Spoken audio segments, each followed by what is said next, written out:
La définition de la résilience est étonnamment simple, elle est même bébête.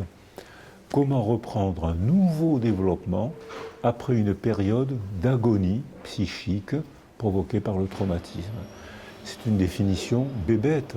Ou bien on ne reprend pas de nouveau développement, c'est le syndrome psychotraumatique, c'est toutes les formes de souffrance psychique, ou bien on reprend un nouveau développement, et dans ce cas-là, il faudra apprendre à vivre autrement, parfois bien, parfois moins bien, comme dans tout développement, mais c'est une réponse à un nouveau développement, à un nouvel environnement.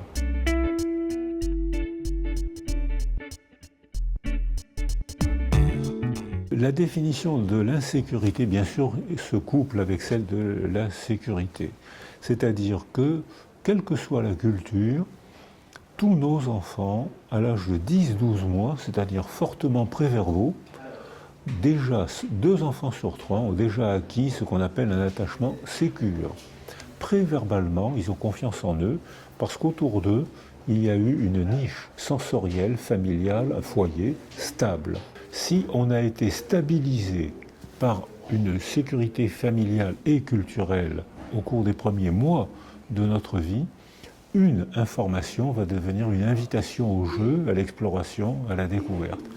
Si on a été insécurisé par un malheur de la vie, la guerre, la précarité, la maladie, la même information va devenir insécurisante et l'enfant ne pourra pas y répondre. Il va éprouver la même information comme une alerte, comme une agression, et il va réagir en se gelant, en agressant ou en s'enfuyant.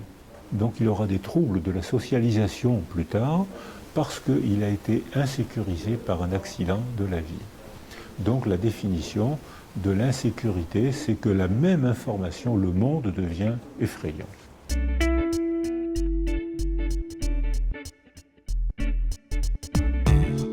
On est toujours obligé de s'adapter à de nouveaux environnements et l'adaptation, il y a toujours un moment où le changement d'environnement est vécu comme une agression.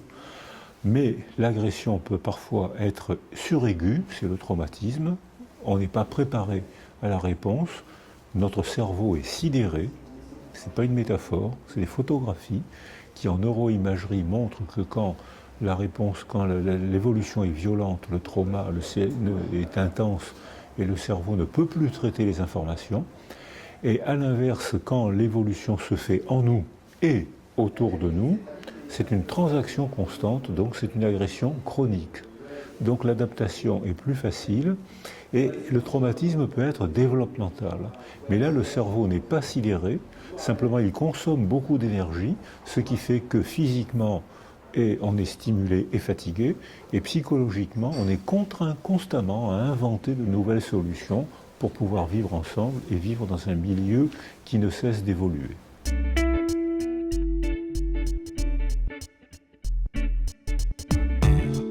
Il y a un lien direct entre la résilience et la sécurité, c'est-à-dire que je ne peux, moi traumatisé, je ne peux déclencher un processus de résilience, c'est pas comme on l'a dit précédemment, c'est pas une cause qui provoque un effet, ça dépend de la manière dont auparavant j'ai été construit. Donc je ne peux déclencher un processus de résilience que s'il y a une stabilité. Alors à ce moment-là, il y a un lien dynamique. C'est un processus dynamique et interactif. C'est-à-dire que notre culture cartésienne et scientifique nous a appris à raisonner en termes de une cause provoque un effet, et là, ce n'est pas du tout le même raisonnement. Là, c'est une convergence de causes qui provoque un effet, l'améliore ou l'aggrave. Donc il faut s'entraîner à raisonner en termes de système et non pas en termes de une cause provoque un effet, comme Descartes et la pensée scientifique nous y entraînent.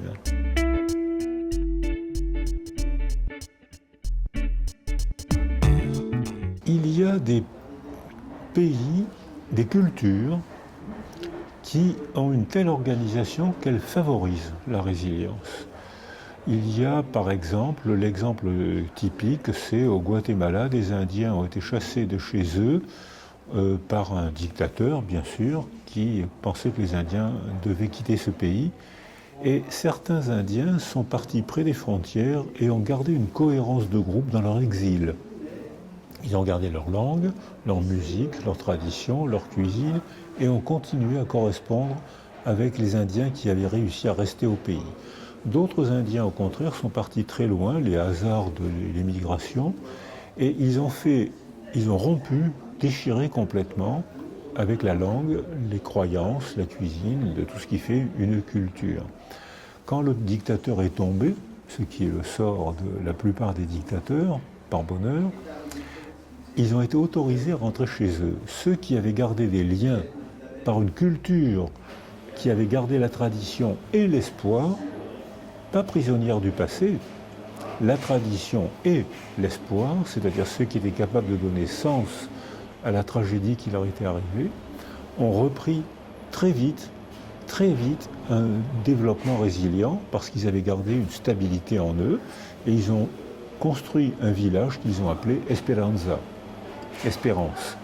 Ceux qui avaient été déchirés et qui avaient perdu leur culture initiale, quand ils ont été autorisés à rentrer chez eux, sont restés entre eux dans des camps et ont développé une très grande partie de syndrome psychotraumatique, donc échec de la résilience. Donc c'est l'organisation culturelle qui avait dans un groupe favorisé le pourcentage de résilience dans un groupe, et au contraire qui avait favorisé le pourcentage de syndrome psychotraumatique et de troubles psychiques, de troubles de la socialisation dans un autre groupe.